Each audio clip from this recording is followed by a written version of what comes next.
Yo, what's up guys? It's Sshig here today. Today I'm going to be showing you all the best Fortnite settings for Chapter 2 Season 6 to improve performance, stability, and FPS, and also input delay.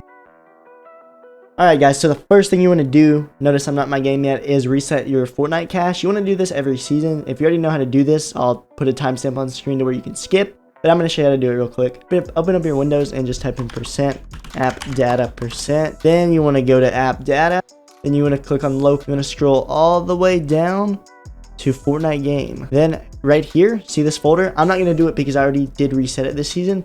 You just want to delete your Fortnite game folder. That's going to delete all of the cache you have. Don't worry, your game settings will be saved. All it does is reset your cache and cookies and your video settings. And I'm going to show you the best video settings anyway. But like I said, I already did this season, but just delete it. And when you open up Fortnite, it will create a whole new one. So go ahead and open up your launcher really quickly and go to library and then go to Fortnite and go ahead and go to options. Make sure you have a high res textures clicked off because all this does is take up storage on your PC and it doesn't really do anything. Now I want you guys to go to your settings and scroll all the way down to where it says Fortnite.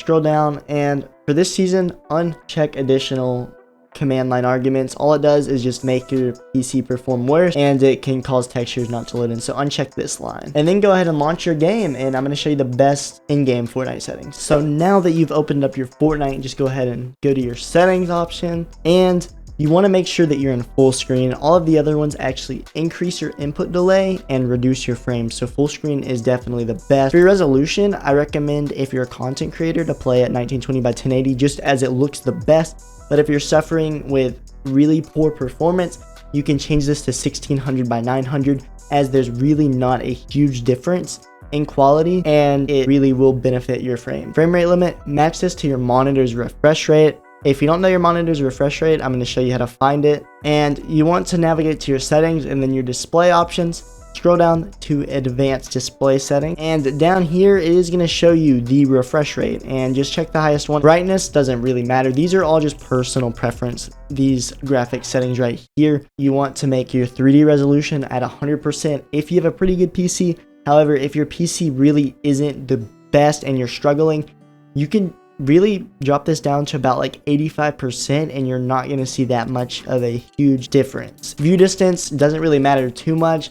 If you do play a lot of competitive, maybe put that at far, but if you want the best performance in those late in-game zones, then I would keep it at near. Shadows off, anti-aliasing, always turn that off. Textures are something that I recommend putting on high because for me, it gives me better performance, because pretty much for Fortnite is very CPU dependent, and a lot of the times your CPU is going to be working harder than your GPU. So to make it balance out, I recommend turning up your textures. Just try this out if you haven't done so already. For me, I use high. That's what works best for me, but I recommend starting out on low and then medium, high, and then epic. Just see what gives you the best performance. Effects and post-processing, put those both on low. VSync, turn that off, as well as motion blur. I don't see any circumstance where these two options should be ever turned on. Show FPS, that's optional. If you want to see your frames, go ahead and turn that on.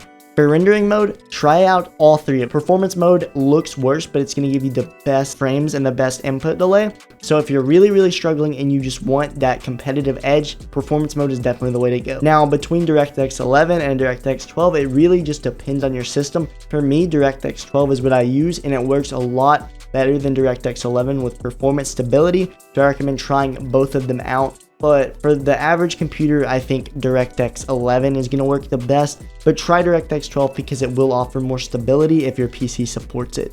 If you have 4 or more cores on your CPU, then go ahead and turn allow multi-threaded rendering on. And I'm going to show you guys how to check your core.